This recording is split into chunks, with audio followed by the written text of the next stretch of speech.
Bonjour à tous, chers amis. Mais une seconde, avant de commencer, ça va marcher. Pourquoi ça va marcher? C'est comme ça, tu vois. Pourquoi ça va pas marcher? Donnez-moi une seconde. Le thème d'aujourd'hui, c'est un thème qui est très, très spécial. Vous avez une question à Shabbat? Vas-y. Je ne sais plus comment il s'appelle le monsieur qui vient de temps en temps, avec les cheveux un peu grisonnants. Les cheveux blancs. Ouais. D'accord. Et par rapport à la paracha, c'était. Est-ce que le peuple il était énervé contre Moshe ou contre Dieu? Alors, ça dépend. Qu'on a vu il y a 2 semaines, on n'a pas parlé de ça il y a 2 semaines, que l'argument principal, bien sûr, c'était un argument officiel contre Moshe, mais en réalité, c'était contre Dieu, qui ont entendu la fameuse phrase qui est Chazak ou Mimenu, qu'il est plus fort que lui. Plus fort que lui, c'est-à-dire plus fort que Dieu. Chers amis, bonsoir à tous. On va revenir sur ce point. La paracha d'aujourd'hui, c'est bien sûr la paracha Chukat, une paracha très intéressante, surtout cette semaine, bonsoir. On se remet ensemble avec Israël. Mais aujourd'hui, on va s'arrêter sur ce qu'on a vu ce Shabbat, la paracha de Korah, qui a été surtout une paracha intéressante et qu'on peut suivre avec le sujet majeur d'aujourd'hui, qui est comment faire face à nos détracteurs. Ce n'est pas tellement le point de comment faire face à nos détracteurs, c'est comment répondre face à quelqu'un qui te rabaisse.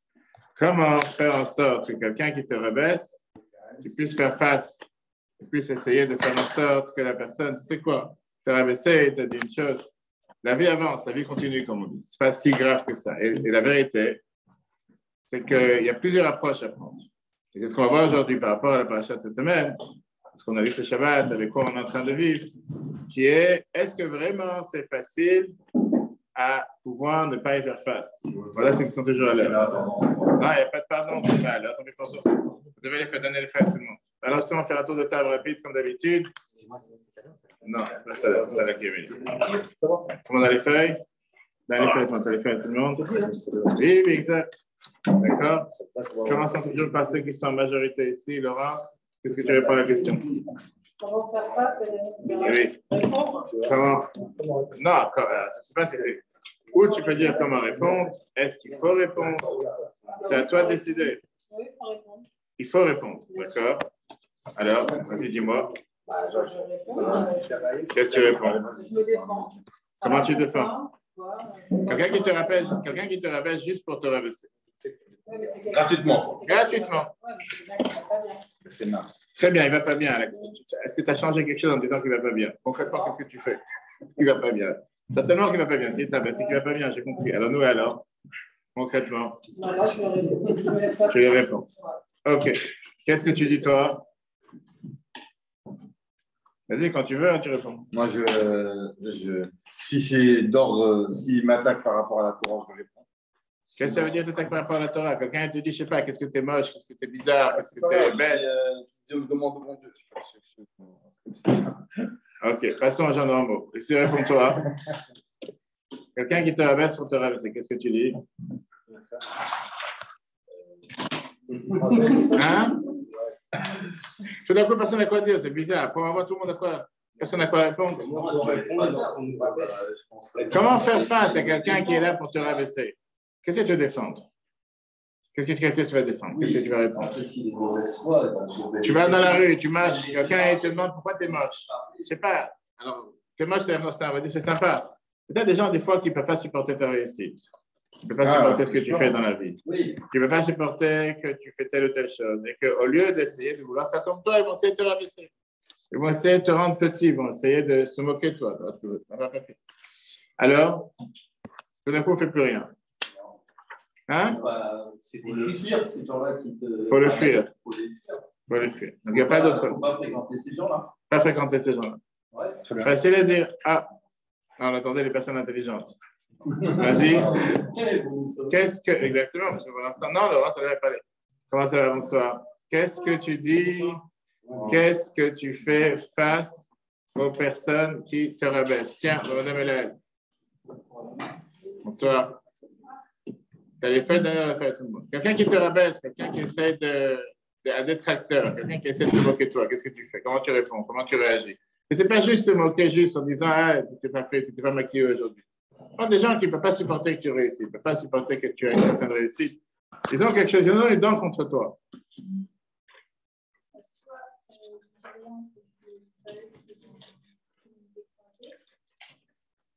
Soit tu dis rien parce que c'est pas eux qui vont me décourager, bravo. Soit quoi? C'est quoi le deuxième soit? Tu as dit soit ou? Là, tu l'as convaincu. Il va arrêter. C'est pas bien ce que tu fais. Pourquoi tu te moques de moi? On va dire, ah, vraiment, je ne m'y attendais pas si je pensais que c'était bien. On va demander à Elia, qu'est-ce que tu dis, toi? Tu n'as jamais eu quelqu'un qui s'est moqué de toi? Tu n'as jamais eu quelqu'un qui s'est rabaissé? Tu n'as jamais eu quelqu'un qui a voulu? Méchanceté pour être méchant. Juste parce que. Gratuitement, exactement. Sans aucune raison, sans aucune logique. Il n'y a pas de logique d'ailleurs. C'est comme ça. Méchant pour être méchant. Tu l'ignores. Je recommence demain, qu'est-ce que tu fais? Tu lui dis d'arrêter. Et demain, il est arrêté. Parce que tu lui dis d'arrêter, il est arrêté. Puisque tu lui dis d'arrêter, il est arrêté. Est-ce qu'il y aurait-il deux types de rabaissement? On va voir, on va entrer dans les détails justement. D'abord, je préfère entendre ce que vous avez à dire. La maman, qu'est-ce qu'elle dit? Ça dépend peut-être un petit peu de mon humeur et de la manière dont ça va se passer. Mais soit je peux ignorer peut-être, ça me rendait pas du tout. Ça ne m'attend pas, ça me reprend ça ne te touche pas du tout, d'accord? Soit au contraire, je vais avoir envie vraiment que la vérité se sache et du coup, je vais continuer à le dire. Je vais vraiment lui prendre le dessus. De quoi, par exemple? Quelqu'un qui dit que, je ne sais pas, comment il va t'abaisser, il est jaloux, il ne va pas supporter ta réussite, il ne va pas supporter qui tu es, qu'est-ce que tu vas lui dire? Oui, exactement. OK. Et donc, Dan, qu'est-ce qu'il a dit? Il n'a pas dit? Toi, tu as dit, laisse tomber. Non, pas laisse tomber. Avance, tu traces. Je dis, si jamais il y a une possibilité de discuter avec la personne et qu'elle est prête à discuter, je vais discuter. Essayer de la remettre, de comprendre, d'échanger les points de vue. Si jamais c'est perdu d'avance, j'avance, je fais ce que j'ai à faire. Un des moments les plus difficiles qu'on a dans la vie, en général, c'est le fait de rencontrer des gens qui viennent te rabaisser pour te rabaisser. On ne parle pas du tout maintenant de la critique constructive. Pas de ça qu'on parle. Peu importe combien tu peux être sympa, combien tu peux être gentil, combien tu peux essayer de pouvoir, on va dire, supporter. Mais tu parles avec des gens qui ont un intérêt, que leur seul intérêt, c'est quoi? De te descendre. On va y arriver. Tout à fait. Attends, on va y arriver tout de suite. Exactement. On peut rabaisser pour être méchant. Est-ce qu'on peut rabaisser pour être méchant? Oui, en général, les gens qui te rabaissent pour te rabaisser, c'est des gens qui ne sont pas forcément des gens gentils, pas des gens sympas. Maintenant, on a deux approches. On vient de les voir ici ce soir. Une approche qui te dit, je fais comme s'ils n'existent pas. Ils ne sont pas du tout là. Et une approche qui te dit, on va faire la guerre. La majorité des gens choisissent de mettre en quarantaine celui qui essaie de te rabaisser. Je ne vais pas avoir de contact avec ces gens-là. Laisse-moi tranquille. Je n'ai pas envie d'avoir un contact avec ces gens-là. Il y en a qui vont essayer de rentrer par la guerre, par se défendant, mais parfois, ils peuvent dépenser énormément d'énergie qui pas forcément va changer quoi que ce soit. Et on va voir ce soir les détails. Et c'est pour ça qu'on va essayer de voir ensemble, est-ce qu'il y a un troisième chemin?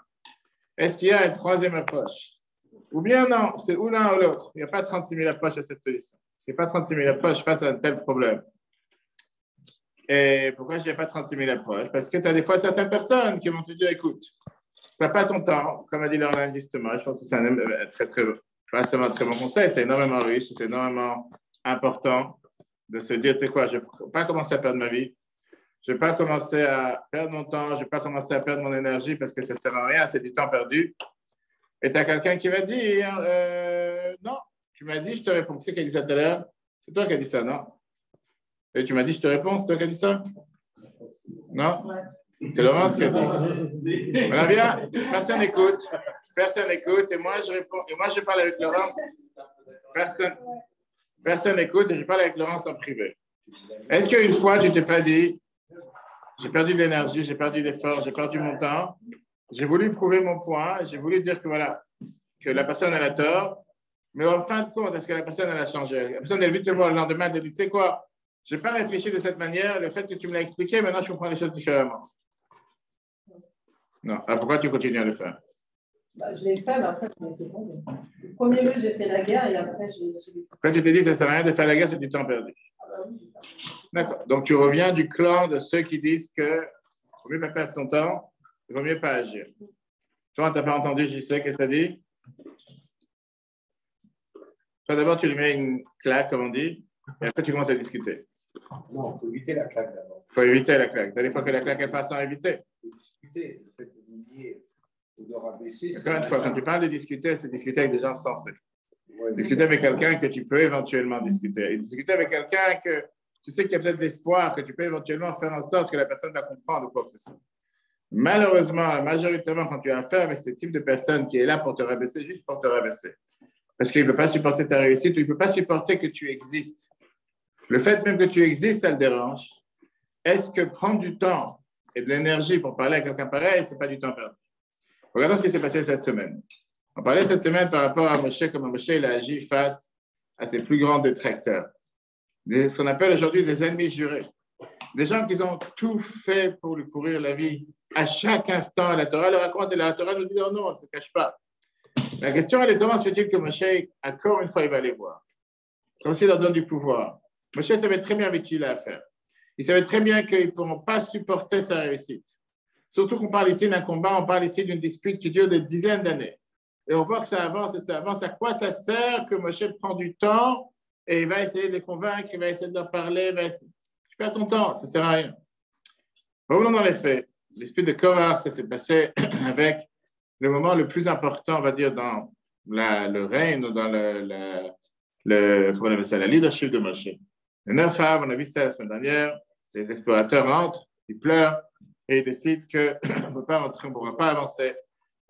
Et là, le décret se passe et Dieu a dit ces gens-là ne vont pas rentrer en Israël.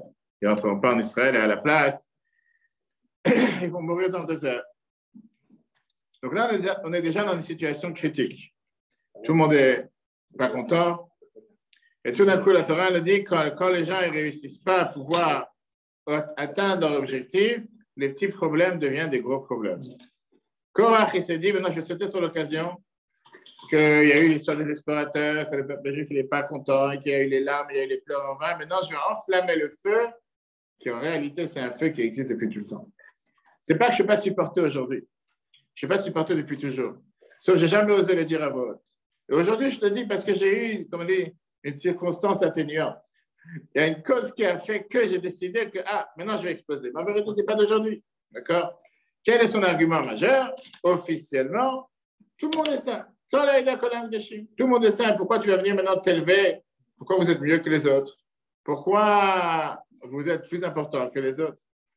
C'est-à-dire, qui a fait en sorte que vous êtes là pour parler au nom de Dieu? Qui a fait en sorte que toi, tu te permets de nommer ton frère pour être le grand prêtre? Si Dieu veut, il a qu'à parler avec nous en direct, comme il a fait au nom de la Torah. La réalité, elle est, Korach n'est pas l'ennemi ici. Korach, il cherchait ce qu'on appelle un job. Il cherchait un travail. Il voulait avoir un poste. Il voulait faire partie du gouvernement. Il voulait faire partie de la coalition. Il ne voulait pas être totalement exclu. Pour lui, pour sa femme, pour ses enfants, peu importe. Maintenant, avec quelqu'un qui cherche un poste, quelqu'un qui cherche un job, je peux encore essayer de trouver une solution, on va dire. Les vrais ennemis, c'était les frères qui voulaient la tête de Moshe. C'était qu'on appelait ça les prigogines de l'époque. C'était ceux qu'ils n'ont pas cherché à se grandir, ils ne cherchaient pas un poste pour eux-mêmes. La seule chose qu'ils voulaient, c'est faire disparaître Moshe. Ça, c'est ce qu'ils cherchaient. Moshe rentre à la maison, quand tu repars 40 ans en arrière, une fois qu'à la fin du temps des 40 ans dans le désert, comme Moshe raconte dans le Chumash Devarim tout ce qui s'est passé, tout ce qu'il a subi avec le peuple juif, toutes les différentes histoires, il ne mentionne même pas le mot corps. Par contre, il mentionne, on voit dans le chiffre 1, Datan et Aviram. Qu'est-ce que Dieu a fait? Qu'il a ouvert la terre, qu'ils les ont avalés, etc. David Amelech, le roi David, dans le psaume 106, il te dit, Vaïkanu, le Moshe, qu'ils ont eu cette jalousie contre Moshe, la terre, elle a ouvert sa bouche, elle a avalé Datan et Aviram. Comme si Korach, on a oublié, il n'existe pas. On parle des chefs de l'opposition de l'époque. Et on voit qu'au départ, Moshe va voir les gens de Korach et il essaie de les convaincre. Il leur explique, mais vous êtes aussi des gens importants, vous êtes aussi la tribu de Lévi, vous gérez le temps, pourquoi vous vous plaignez? Pardon. Et là, on voit qu'il dévie la route et il va aller voir ses ennemis jurés. Datan et Aviram. Regardez dans Bamidbar, chapitre 16. Michel est parti appeler Datan et Aviram, les enfants d'Eliav, et ils lui ont dit non, on n'est pas intéressé. Et pas seulement qu'on n'est pas intéressé, il profite de l'occasion que Michel est venu les voir pour l'insulter encore une fois. Pas seulement que tu nous as enlevés d'une terre où coule le lait et le miel. Au passage, on n'est pas encore en Israël. Pour eux, c'était l'Égypte. 18. Terre d'Égypte, c'était une terre où coulait le lait et le miel. C'était le paradis sur terre. En deux mots, ils se disent, c'est quoi? Depuis que tu nous as fait sortir d'Égypte, c'était un raté total. Tu n'as jamais rien réussi dans ta vie. Eux, ils ne cherchaient pas de la gloire, ils ne cherchaient pas un job. Ce qu'ils cherchaient, c'était de se dire comment on peut se débarrasser de ce machin. Non, la question que tout le monde demande. Tu sais que quelqu'un ne peut pas te supporter. Tu sais que quelqu'un ne peut pas te voir. Tu sais que quelqu'un il n'arrête pas de te rabaisser. Qu'est-ce que tu vas le voir? Qu'est-ce que tu vas le voir? Quel était le but? D'abord, c'était ni des chefs de tribu, c'était ni des chefs de camp. Qu'est-ce que tu vas leur donner cette gloire? Qu'est-ce que tu vas leur donner cet honneur? Tu n'as pas ton temps avec des gens pareils comme la majorité des gens ont dit tout à l'heure. Pour comprendre ça, on doit comprendre qu'en vérité, cette poursuite, cette guerre contre Moshe, c'est une guerre qui dure 60 ans. Personne ici a quelqu'un qui ne l'aime pas depuis 60 ans. 60 ans, je ne sais pas si tu t'imagines, Moshe Rabbeinu, il avait 81 ans. Un an et quart après la sortie d'Égypte. Depuis qu'il est jeune, toute sa vie, il a cette haine de Moshe. Et la Torah te dit qu'à chaque fois que Moshe essaie de faire un pas en avant, à chaque fois qu'il essaie de faire quelque chose d'important pour lui, pour le peuple juif, il a ces mêmes personnages qui viennent et qui s'opposent. Il ne faut pas dire un nom d'un fameux politicien qui est en France. Quoi que tu fasses, il y aura toujours de quoi faire des manifestations dans la rue pour pouvoir aller. Peu importe, tu as fait droit, il y aura toujours une raison pour réformer. Premier cas, ça s'est passé quand il était jeune en Égypte. Moshe sort du palais de Pharaon. Il voit un Égyptien qui tape un Juif. La Torah nous raconte.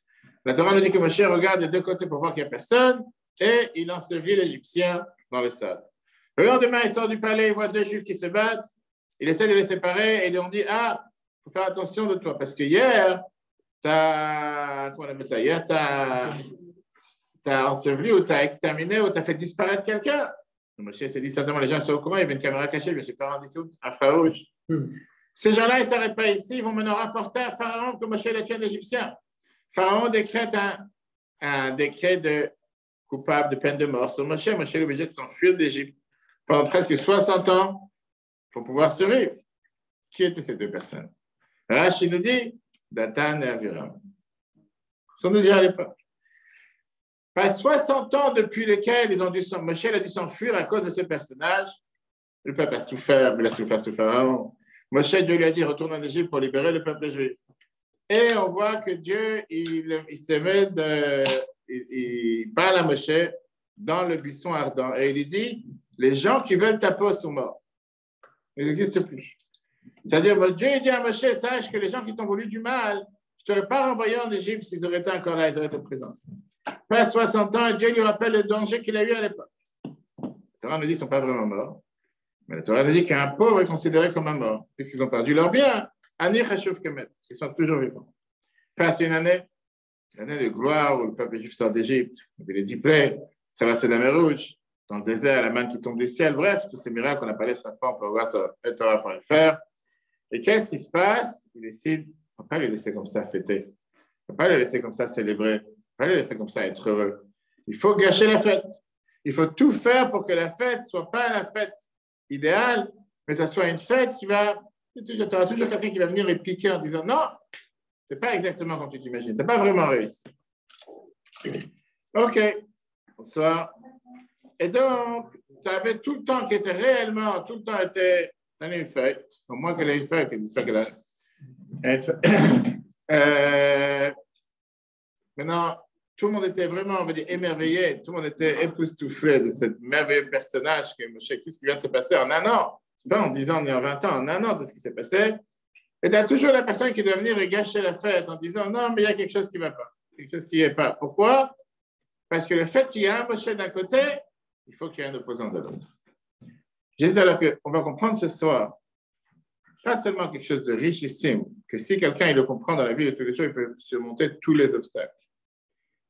On va voir comme quoi ça n'existe pas une personne qui fait du bien ou une bonne personne que Dieu n'a pas créé face à lui un opposant. si tu n'es pas d'accord avec ça, change de planète. Le fait que tu as quelqu'un qui est bien ou qui fait du bien, forcément, tu te crées un opposant. C'est ça que Dieu a créé le monde, on verra pourquoi. D'accord? Mais avançons dans les faits. Arrive le troisième cas. Et là, il décide, dans Bamidbar, chapitre 14, et Vayom ou Eshel Achiv, d'après bien sûr ce qui s'est passé avec les explorateurs il y a la semaine dernière, on n'a qu'à se nommer un dirigeant et on retourne en Égypte. Pas besoin de Moshe. Ça veut dire, en deux mots, ils se disent, maintenant, ça vaut la peine de retourner en Égypte. C'est toute la colère qu'ils ont emmagasinée pendant des dizaines d'années. Après, l'histoire des explorateurs, maintenant, elle explose. Elle explose et ils se disent, ça y est, stop. Moshe, il n'a qu'à faire ça. Il a qu'à aller d'un côté, nous, on va aller de l'autre côté. L'histoire, elle dérange. Pour montrer comment la haine, c'était une haine qui était totalement au-dessus de la logique. Ce n'était pas une haine parce qu'il y a quelque chose qui s'est passé, pour ça, je ne peux pas te supporter. Parce que toi, tu es blanc, moi, je suis noir, parce que toi, tu es bleu, moi, je suis rouge, parce que toi, tu es riche, moi, je suis pauvre, parce que toi, tu es intelligent, moi, je suis bête. Non. C'était une haine sans logique. On va tout de suite voir. Pas seulement c'était une haine sans logique, c'était une ingratitude totale face à une personne qui lui a sauvé la vie. Si tu attends de la personne que tu lui as sauvé la vie d'être au moins reconnaissant face à ce que tu as pu faire pour lui, pas seulement qu'il n'y a pas de reconnaissance, mais en plus, il lui rend ce qu'on appelle la plus grande haine face à la plus grande montée qu'il a pu lui faire. Dathan, il devait sa vie à Moshe. Moshe, il a tout fait pour lui sauver la vie. Et la réponse que Dathan lui a donnée, c'est la plus grande haine. On a vu tout à l'heure que la première dispute que la Torah nous raconte, c'était que Moshe, il s'est mélangé dans l'histoire quand il y a un Égyptien qui a tapé un Juif. Il lui a dit, pourquoi tu tapes ton frère? Et après, il a vu les deux Juifs se frapper. D'où ils ont su que Moshe a tué un Égyptien? Alors que la Torah elle-même, elle te dit que Moshe a tourné la tête d'un côté et de l'autre et il n'y avait personne. Il n'y avait pas de caméra cachée à l'époque. Comment le lendemain, ils étaient déjà au courant qu'il a tué un Égyptien hier? Le Yaakov Rouven, il vient et te dit, il connaissait l'histoire de même parce que c'est quelqu'un de la famille. Comment c'est quelqu'un de la famille? La Torah te dit que Moshe sort du palais, écoutez bien les détails. Il voit un Égyptien qui tape un Juif. C'était quoi cette histoire? Dathan était un des policiers égyptiens. C'était un de ceux qui étaient responsables à s'assurer que le quota des briques que Pharaon a demandé aux Juifs, les esclaves juifs de faire, les quotas sont faits. Sur chaque 10 policiers juifs, il y avait un chef égyptien, que son rôle était d'être responsable, comme le chef de brigade, comment on appelle ça, des policiers juifs. Maintenant, le matin, ce policier égyptien, ce chef égyptien, il va dans la maison de Dathan, le policier juif, pour le réveiller, pour aller faire son travail. Dathan est sorti, le policier égyptien rentre à la maison et il a affaire avec la femme de Dathan. Sa femme qui s'appelait Shlomit Bat Divri de la tribu de Dan. Dathan, il rentre du travail, il entend ce qui s'est passé avec sa femme. Il entend qu'est-ce que l'Égyptien il a fait à sa femme. Il est parti pour le frapper. Et à ce moment-là, Moshe voit qu'il y a cette dispute entre l'Égyptien et Dathan. Qu'est-ce qu'il fait? Moshe dit, je vais laisser quoi un de mes frères se faire frapper. Il fait disparaître l'Égyptien. À cause de cette histoire, Dathan, qui a appris que sa femme est tombée enceinte de l'Égyptien et qui a donné naissance plus tard à celui qui a insulté Moshe et tout dans la paracha de Mama, ce n'est pas le sujet d'aujourd'hui. Il décide, divorce de ma femme. Sa femme est partie chez Aviram, qui était son frère. Donc Dathan et Aviram étaient beaux-frères. Et elle lui dit que Dathan, il veut me divorcer à cause de cette histoire. Donc, qu'est-ce qui se passe? Dathan et Aviram commencent à se disputer. C'est deux juifs que la Torah nous raconte. Entre le frère Aviram et le mari Dathan. Comment ça se fait qu'il veut divorcer sa femme, etc. Et donc, on dit tout à l'heure, l'histoire de ce qui s'est passé avec l'Égyptien, il la connaissait d'eux-mêmes. Ce n'est pas que quelqu'un leur a raconté. Ils savaient exactement ce qui s'est passé. Maintenant, on ne va pas entrer dans les détails, comment ils ont pu être, est-ce qu'ils étaient deux frères mariés avec une sœur. Ce n'est pas le sujet, on verra ça un autre jour. Ce qu'on veut montrer ici, c'est que Dathan, c'est quelqu'un qui était vraiment ingrat. Ingrat de la manière la plus parfaite qui peut exister sur terre. Moshe, il a tué l'Égyptien pour sauver la vie de ce Dathan. Et la seule manière d'être reconnaissant à Moshe, c'est qu'il est parti voir Pharaon en disant « Ce Moshe qui m'a sauvé la vie, il a tué un Égyptien. » Au lieu d'être reconnaissant pour le bien qu'il lui a fait. Donc, on appelle ici ce qu'on appelle une haine pathologique. Qu'est-ce que ça veut dire? Je ne sais pas ce que ça veut dire, c'est du français. C'est quoi une haine pathologique? Ça veut dire quoi? C'est-à-dire que c'est maladif, c'est quelque chose que tu ne peux pas guérir. Tu ne peux pas aller à la pharmacie pour trouver un Doliprane qui va guérir une telle maladie. Peut-être, je ne sais pas. Mais il n'y a pas. Je ne pense pas qu'un médicament existe. C'est une haine que tu peux inguérissable. Tu connais des gens pareils? C'est sûr? Moi, je la connais. Il n'y a pas, tu ne pourras pas changer. Qu'est-ce que tu vas changer avec quelqu'un pareil? Le Maharal de Prague, il vient et te dit que le rapport entre Moshe, Aaron, Nathan et Aviram, il te met ça dans les mots suivants.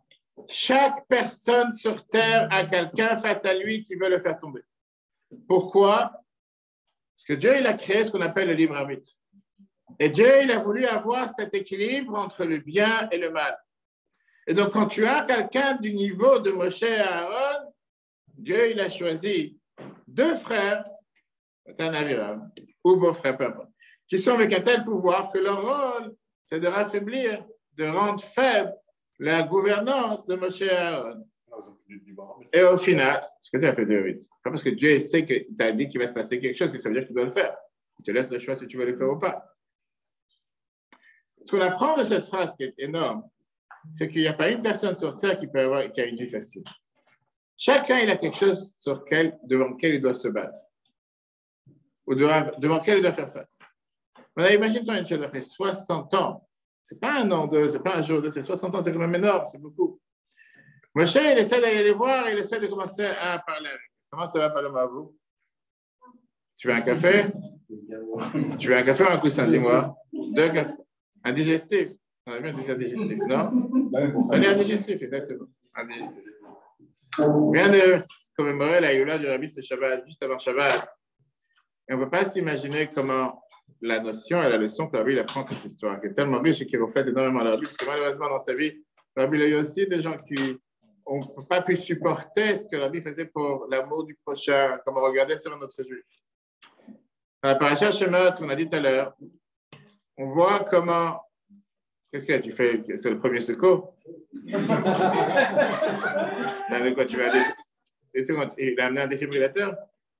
Tu as un défibrillateur, qu'est-ce que tu veux? Tu sais utiliser un défibrillateur, moi? Pas juste de l'amener, il faut l'utiliser. Ça marche tout seul maintenant. Moshe se rappelle l'histoire qui s'est passée avec Nathan et Aviram. C'est pas grave, c'est les femmes qui l'intéressent. OK. Moshe se rappelle ce qui se passe avec Nathan et Aviram, perdons pas le fil. Et Moshe se dit, une leçon majeure dans la vie. Ça n'existe pas de mauvaise personne. Ça existe une personne qui a du mal en lui. Il n'y a pas de mauvaise personne. Il y a une personne que le mal qu'il a en lui le rend tellement fou. Et il peut, à cause de ça, faire tellement de dégâts. Maintenant, tu peux parfois avoir une personne qui est très mal envers toi, et que cette même personne peut être très bien envers quelqu'un d'autre. Et si la personne est mauvaise, comment il peut être bien d'un côté et mal de l'autre? Tu as quelqu'un qui n'est pas ici présent, des patrons de société, qui peuvent être tellement sympas avec des secrétaires, avec des employés, face à leur propre femme, face à leur propre mari dans la maison, c'est les personnes les plus pervers et les plus mauvais et les plus diables et les plus voyous et les plus nerveux. C'est pas possible que c'est la même personne. C'est pas possible que c'est la même personne que dans la société, la personne se comporte de la plus belle manière. Et si ça ne vous dérange pas, et si vous pouvez, et si c'est pas. Et que dès que tu rentres à la maison, il y a des gens, quand tu dis pourquoi, parce qu'à la maison, il y a ma femme, c'est pour ça que je dis c'est des histoires de couple, de téléphone.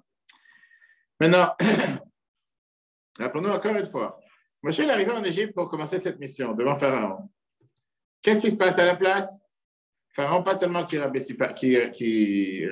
va pas diminuer la charge, mais il décide de faire en sorte que la charge de travail contre le peuple juif devient encore plus dur.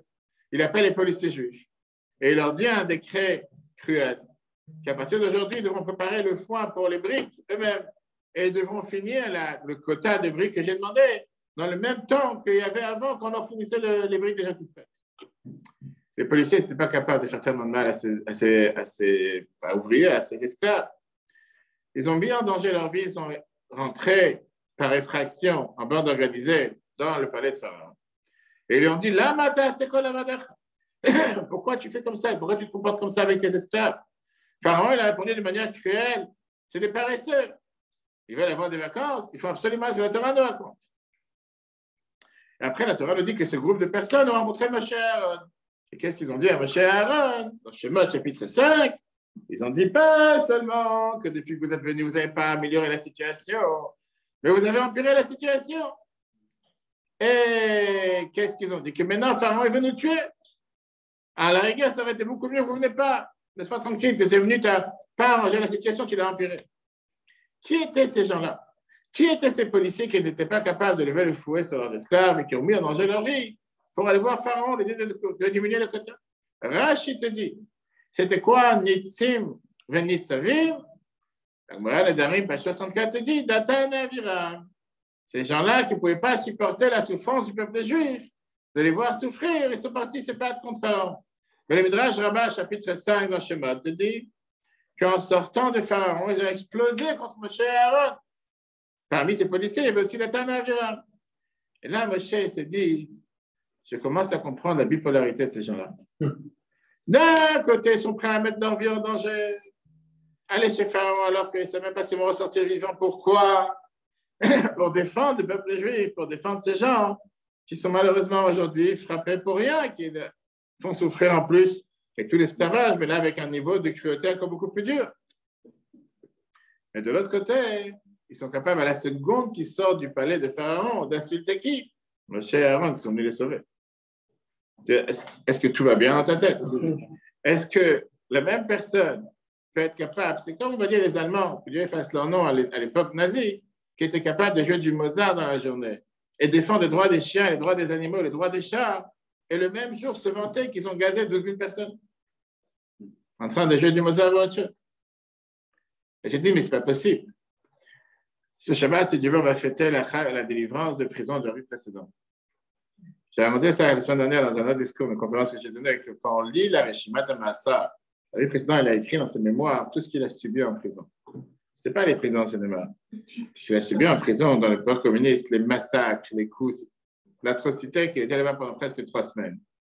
Mais il décrit les malheurs, comment le chef des prisonniers qui l'a emmené dans les couloirs, il se vantait de ce qu'il a fait dans la journée, comment il a défoncé des crânes, comment il a poignardé des gens, comment il a tué des balles dans les gens qui étaient encore un peu en vie et qui étaient en train encore de, comment on appelle ça, presque en train de mourir. Il s'est dit, bon, je vais aller prendre un thé en attendant, je vais revenir pour voir s'il n'est pas encore mort. Et après, il lui donne un coup de pied dans la tête pour l'achever. Le président a écrit tout ça dans ses mémoires. Je parlais avec un ami ce Shabbat, sur le du Rabbi. Quel est le but? Pourquoi le président écrit tous ces détails, dans le moindre détail? Le but, pourquoi on lui a raconté ces choses-là, c'était pour le rabaisser, pour montrer comment les humains n'avaient aucune valeur humaine.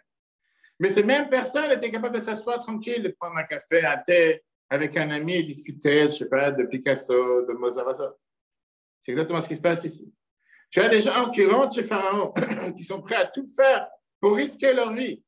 Pourquoi? Pour qu'il n'y ait pas de malheur ou de souffrance pour le peuple juif. Et que l'instant d'après, ils sortent et ils insultent qui? Ceux qui sont venus les sauver. Ma chère. Ça, c'est dans Shemot. Maintenant, Rabbi Tigris, on a écouté Sichot 31, page 6, que pas seulement que Moshe, il a énormément admiré ces gens-là. C'est-à-dire, moi, cet amour du prochain qu'ils ont, au départ, avant qu'ils viennent insulter, etc. Mais Dieu lui-même, il est venu, il les a récompensés. Quand Pharaon, il a dévoilé que le peuple juif s'est parti d'Égypte, il s'est volatilisé. Il a décidé de les poursuivre. La Torah le dit. V'amar parole ibn Israël. Pharaon, il a dit au peuple juif. Tout le monde demande la question, quel peuple juif? Tout le monde sont partis. Il n'y a plus personne qui est présent. Le Targum Yonatan, traduction de Yonatan nous dit, non, c'était Datan et Aviram qui sont restés en Égypte. Ils ne sont pas sortis avec tout le monde. Pourquoi? Parce qu'ils ont dit déjà à l'époque, c'était une terre où coule le lait et le miel. Alors, comment ils sont arrivés après dans le désert? Comment ils ont traversé la mer? Bien, le mari d'Iskir, des grands rabbins de Yerushalayim, il y a plus de 130 ans. Il dit que Datan et Aviram ils sont sortis avec Pharaon pour aller poursuivre le peuple juif, pour les ramener en Égypte. Alors que Pharaon et ses esclaves, ils sont tous noyés dans la mer. Eux, ils ont eu un miracle, ils ont réussi à faire ce qu'on appelle de la nage libre. Et ils sont arrivés en jet ski de l'autre côté de la mer. Et ils ne sont pas morts. Pourquoi? Parce que Dieu a voulu les récompenser de don de soi, de cette abnégation de soi qu'ils ont eu en rentrant chez Pharaon pour aller sauver le peuple juif. Et là, on comprend aussi pourquoi la Torah dans Shemot 14, elle te dit que quand le peuple juif a traversé la mer, Après, Moshe, il a levé le bâton et la mer, elle est retombée, et le pharaon et ses esclaves se sont noyés dans la mer. Et après, la Torah nous dit que le peuple juif a marché à terre sec dans la mer. Mais on était passé dans la mer. Pourquoi dire encore une fois qu'on a marché à terre sec? Et la réponse suivante, qu'on parle de ces deux personnes, Dathan et Aviram, qu'eux, ils faisaient partie de l'armée de Pharaon, des gens qui sont venus courir avec Pharaon, qu'eux, ils ont réussi à passer sans problème. Maintenant, il faut comprendre pourquoi Moshe essaie de tout faire pour se battre, pour le défendre. Parce que Moshe, il croyait en la personne beaucoup plus que son comportement. C'est-à-dire, ça se peut que quelqu'un a du mal à l'intérieur de lui, qui peut faire énormément de mauvaises choses. Mais il a un fond à l'intérieur qui est bien. Si je sais comment parler avec son fond, si je sais comment changer son fond, c'est pas forcément qu'on est tous des Moshe qu'on peut le faire. Le débat qu'il y a dans la Gemara Sanhedrin, page 110a, du comportement de Moshe est le suivant. C'est que dans la halakha, il y a une règle qui s'appelle ce qu'on appelle la chazaka. Qu'est-ce que ça veut dire la chazaka? C'est quoi la chazaka? C'est chinois. Chinois? Non, on n'a pas dit. Chazaka. Pas tout sur le dos des Chinois. Chazaka veut dire quoi? Ça veut dire qu'à partir du moment qu'il y a quelque chose qui s'est passé une fois, deux fois, trois fois, je sais que c'est une chazaka, c'est un fait que les choses sont comme ça. La Torah, par exemple, elle ne fait pas d'un taureau. Un taureau qui a encore né une fois, on dit bon, c'était une erreur. Il a payé son repas le matin. Une deuxième fois, on dit peut-être que c'est son patron qui l'a énervé. Une troisième fois, on dit c'est un charmouad, ça veut dire un taureau qui est encore. Un taureau dangereux. Et là, c'est un critère d'un taureau dangereux. Il est considéré maintenant comme un animal sauvage et il faut faire attention à lui. Mais la Torah, elle te dit que ça n'existe pas une chazaka dans une dispute. Qui veut dire, tu ne peux pas mettre un tampon sur une personne en disant cette personne, il n'y a rien à en tirer, il n'y a aucun espoir. Tu pourrais garder parfois ce qu'on appelle une communication ouverte et espérer un jour que peut-être la personne va changer. Encore une fois, il y a des exceptions, on est tout à fait d'accord. Mais la Bible t'amène ça dans la paracha qu'on est en train de voir. Il te dit ça, c'est un niveau tellement élevé pour montrer comment Moshe il a même agi une fois que tous les pourparlers ont, pas seulement ils ont été de la perte de temps, mais ça ne servait à rien. Moshe il a dit maintenant je vais essayer de montrer qui est le dirigeant et essayer de rabaisser cette, on va dire, cette trahison. Il a décidé, on va faire un test. Demain matin, on se rencontre à côté du temple. Chacun il va avoir cette pelle avec les encens, avec les brèches, et on verra de quel côté va tomber le feu. Et du côté de chez qui tombe le feu, on sait que c'est lui que Dieu l'a choisi. Le matin arrive, Korach et ses hommes ils sont près d'un côté du Mishkan, d'un côté du temple. Aaron et ses enfants sont près de l'autre côté. Et là, les choses commencent à avancer, évoluer, comme on a raconté Shabbat, que finalement, le bâton d'Aaron, il a donné des fleurs, alors que c'est quelque chose qui pousse en général beaucoup plus lentement. Dieu dit à Moshe, pars du Mishkan, de la tente d'assignation du temple, va dans le quartier, dans le 9-3 où habitent Korach et ses enfants, les enfants de Rouven, tous ces voyous qui se sont mis associés avec Korach, et va essayer de renvoyer tous les gens curieux parce qu'il y a quelque chose de bizarre qui va se passer. En deux mots, la terre va s'ouvrir. Donc, c'est l'histoire après, la terre va s'ouvrir. Ça sert que tout le monde va partir. Mais là, Moshe fait quelque chose qui est opposé à la volonté de Dieu. Dans la Chumash, chapitre 16, verset 25, la Torah nous dit, Moshe s'est levé, il est parti, il a fait un détour. Oui, il s'est mal guidé, il était comme un cinéma, que dès que tu as besoin de lui, il n'est pas là, tu n'as plus de bloc. Et il l'a amené chez Dathan et Aviram. Il est parti voir ses ennemis jurés. Dieu ne l'a pas demandé de faire une chose pareille. Rachid te dit, qu'est-ce qu'il est parti à ce moment-là, aller voir ses ennemis jurés, des gens que depuis tout le temps, il ne peuvent pas le supporter.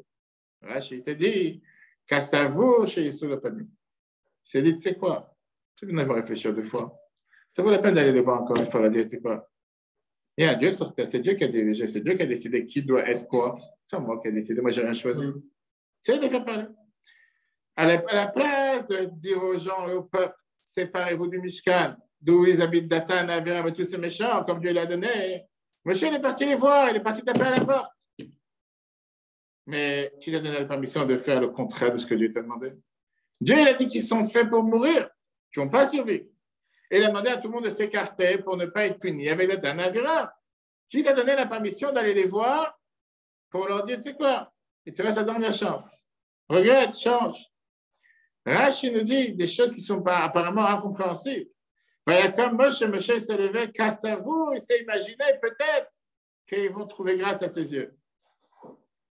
Pourquoi il a dit une chose pareille? La Bible te répond dans le côté Sichat 28, page 101. Moshe s'est dit que même à la minute 99, à la dernière instant, jamais désespéré, Il s'est dit, je ne peux pas laisser même encore un juif être enseveli dans la terre. Si je peux lui donner une dernière chance, je vais lui donner une dernière chance. Le décret avait déjà été décrété. Dieu l'avait déjà interdit de leur parler aucun mot. Alors Rachid dit, comme Moshe. Moshe s'est levé. Il a dit, je veux faire un acte de grandeur. Oui, Dieu ne me l'a pas demandé. Oui, Dieu ne m'a pas demandé ici d'agir et d'aller essayer de les sauver encore une fois. Je ne sais quoi, je vais donner encore une chance. Il passe les voir et il leur parle. Moshe s'est dit, peut-être qu'ils vont voir Moshe, quoi, il est venu chez moi à la maison, il est venu me taper à la porte, ça va changer quelque chose. Malheureusement, ça n'a rien changé. Mais ça, c'est l'exemple que Moshe veut. Quel enseignement le Rabbi te donne ici pour agir face à des détracteurs? Comment agir? Comment faire face? Tiens, on t'a pas entendu parce que tu es venu à l'heure. Bonsoir. Tu dors complètement là. Tu es là. Écoute, ouais, moi, tu as pris un jour avant de venir. Alors? Tu étais dans l'avion avec moi tout à l'heure, 1 heure. Je te cherchais justement, je ne t'ai pas trouvé. Je cherchais sous les sièges. Alors, comment faire face à tes détracteurs? C'est du français. Dis-moi, tu n'as jamais rencontré quelqu'un qui t'a voulu du mal? Tu connais Laurence? Ok. Je vais faire des histoires, mais après, je te dirai alors. Qu'est-ce que tu dis, toi?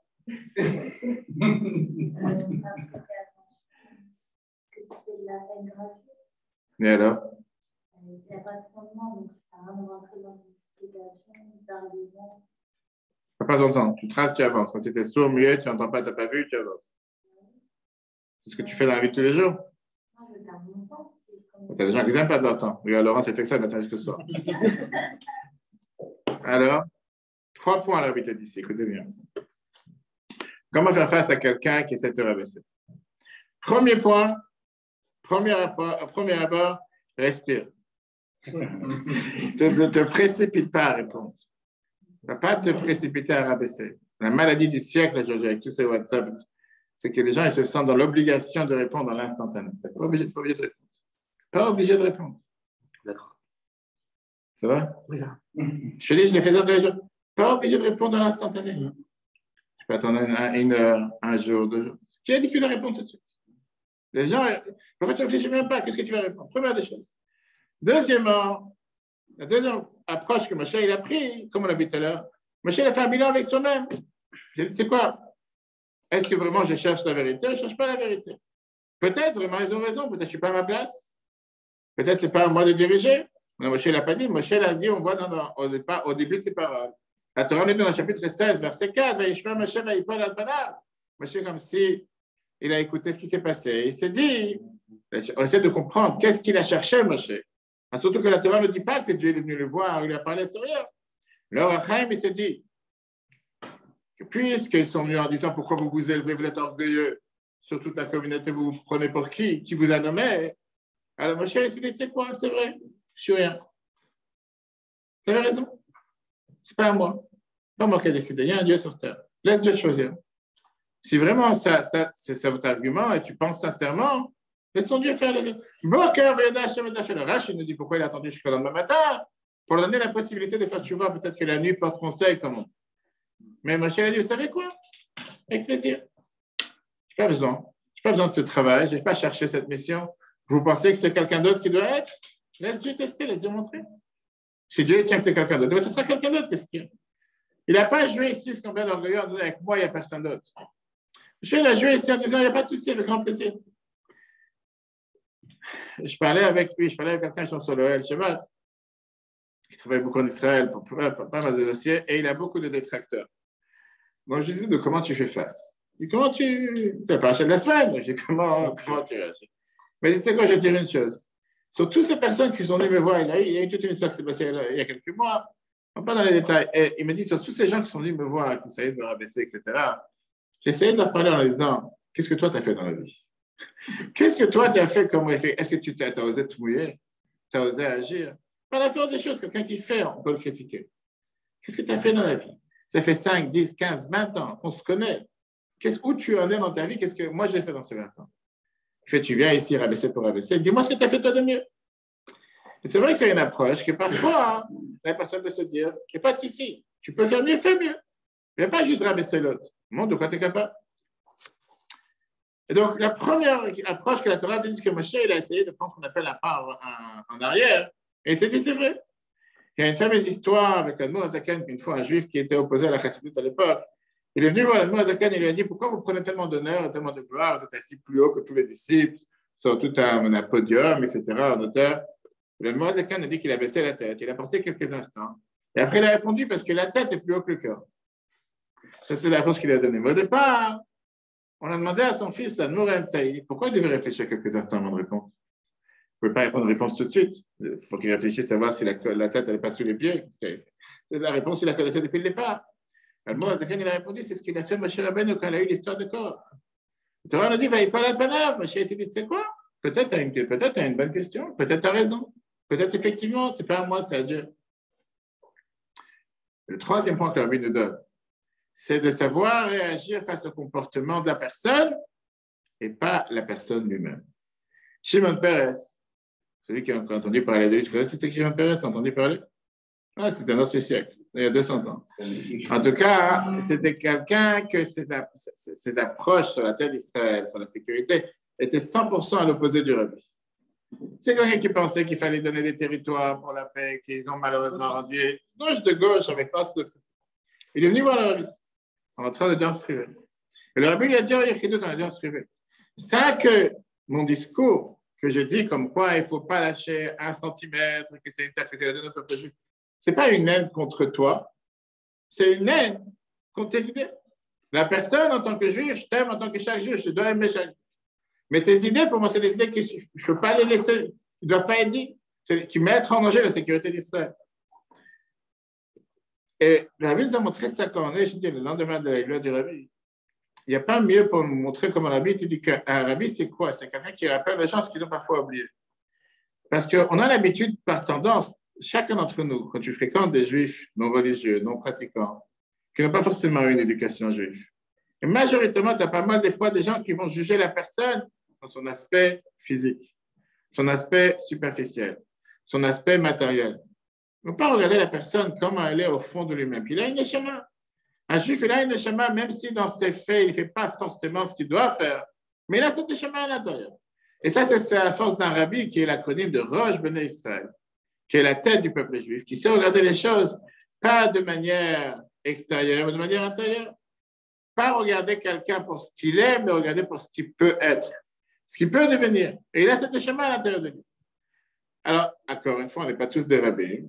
On n'a pas la force aujourd'hui pour savoir détecter et décerner la personne en sachant quel est le bien qu'il a à l'intérieur de lui. Mais c'est pour ça qu'il est important d'apprendre la Torah de lui, d'apprendre la chassidut, d'apprendre cette manière de penser, de pouvoir se dire que parfois tu peux avoir face à toi un juif qui est tout à fait à l'opposé, que dans ses faits, il fait des choses qui sont 100% opposées.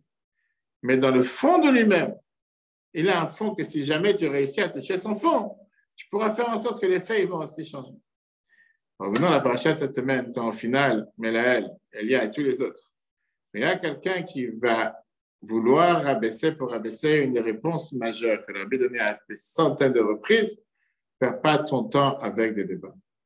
Donc, Laurence, on ne sera pas d'accord ce soir, mais la Torah, elle te dit comme quoi c'est du temps perdu. Quelqu'un qui veut comprendre, quelqu'un qui cherche à poser une question parce qu'il cherche à comprendre, prends le temps de lui expliquer. Quelqu'un qui ne veut pas comprendre, mais c'est juste de la haine gratuite. Pourquoi tu vas passer ton énergie et ton temps à perdre avec quelqu'un que de toutes les façons, tu ne vas pas le changer? D'ailleurs, tu l'as dit toi-même tout à l'heure, qu'avec tout le temps que tu as passé avec ces gens-là, pas forcément tu as réussi à changer quoi que ce soit. De l'autre côté, comme Moshe l'a montré, oui, peut-être que vous avez raison, effectivement, peut-être que ce que moi je fais, ce n'est pas la meilleure des choses. Que Dieu montre si c'est vrai ou pas. Et c'est pour ça qu'on revient à ce que la Torah nous dit, l'importance d'avoir quelqu'un qui peut nous montrer de manière objective, de pouvoir savoir comment agir, quoi agir. Et le plus important de se dire que Dieu n'a pas créé une personne sur terre qui fait du bien et qu'il n'y a pas un opposant face à lui. Chaque personne qui va vouloir faire quoi que ce soit de bien, il y aura un obstacle qui va tout faire pour l'empêcher. Pourquoi il n'y aura pas un obstacle? Pourquoi il y aura un obstacle pour l'empêcher? Tu peux prendre ça, comme on l'a vu dans le cours il y a 2 semaines, tu peux prendre ça comme une manière que c'est un défi à remonter. Et parfois, tu peux prendre ça comme pour pouvoir aller puiser à l'intérieur de toi-même et découvrir tes forces que sans cet obstacle, tu ne les aurais pas découvert. Et tu auras toujours quelqu'un qui va venir et qui va vouloir méchamment, bêtement, sans but, sans raison, juste parce qu'il ne peut pas supporter que toi tu avances et que lui n'avance pas, que toi tu réussis, que lui ne réussit pas, ou qu'il n'est pas de ton niveau, tu vas vouloir, on dit en anglais, to put you down. Donc, comment ça en français? De te descendre, hein? De marcher dessus, comme tu veux. Tu peux dire de n'importe quelle manière que tu veux. Alors, tu as ceux qui vont perdre leur temps. Et tu as ceux qui vont continuer à avancer. Et au final, comme la Bible écrit dans Yom Yom, Anan parlait d'Aïmaman. Nous sommes des hommes de jour. Qu'est-ce que ça veut dire des hommes de jour? Nous sommes là pour agir. Le temps, il est compté. Tu n'as pas 36 heures par jour. Tu n'as que 24 heures. Le temps que tu vas utiliser, avec l'énergie que tu vas utiliser, les forces que tu vas utiliser pour essayer de faire comprendre quelqu'un qui ne veut pas comprendre, prends ce temps pour agir. Prends ce temps pour construire. Prends ce temps pour avancer dans la Torah et les méthodes. Prends ce temps pour faire plus de bonnes actions. Prends ce temps pour évoluer. Prends ce temps pour rajouter de la lumière sur Terre. Comme David disait à chaque fois qu'avec chaque allumette, on repousse énormément d'obscurité. Tu ne chasses pas l'obscurité avec un balai. Tu ne chasses pas l'obscurité avec un bâton. Tu perds ton temps à balayer une chambre noire. Même si tu vas voir ce que tu balayes, je ne sais pas. Mets une bougie, mets une allumette. La plus forte raison quand tu mets beaucoup plus d'allumettes. Ça, c'est la mission, ce qu'on apprend dans la paracha de cette semaine, de ce qu'on en a parlé Shabbat, si Dieu veut, sur la vie précédente, comment il a agi face à tous ses détracteurs, face à tous ceux qui lui ont voulu du mal, qu'ils ont voulu le tuer, et il a perdu beaucoup de disciples qui ont été tués. Parce qu'il propageait le judaïsme. Ce n'est pas pour autant qu'il a baissé les bras et s'est dit, si Dieu nous a passé dans une telle situation, certainement qu'on a les moyens de pouvoir s'en sortir. Et voilà, grâce à lui, le judaïsme a sauvé cœur ici avec tous ces réseaux de 600 écoles souterraines qui étaient là pour rappeler à chaque juif comme quoi il y a un Dieu sur terre, il y a les mitzvot sur terre. Il ne faut pas baisser les bras ou se dire, tu sais quoi, puisqu'il y a quelqu'un qui s'oppose à moi, j'arrête. Ça, c'est la plus grande victoire que tu peux lui donner. On ne peut pas se permettre de donner une telle victoire. Le cours sera replay sur retora.fr ainsi que l'application. Tu as une question? Aucune. Tu as une réponse? Aucune non plus. Tout va bien. Très bonne soirée à tous. C'est Dieu à la semaine prochaine.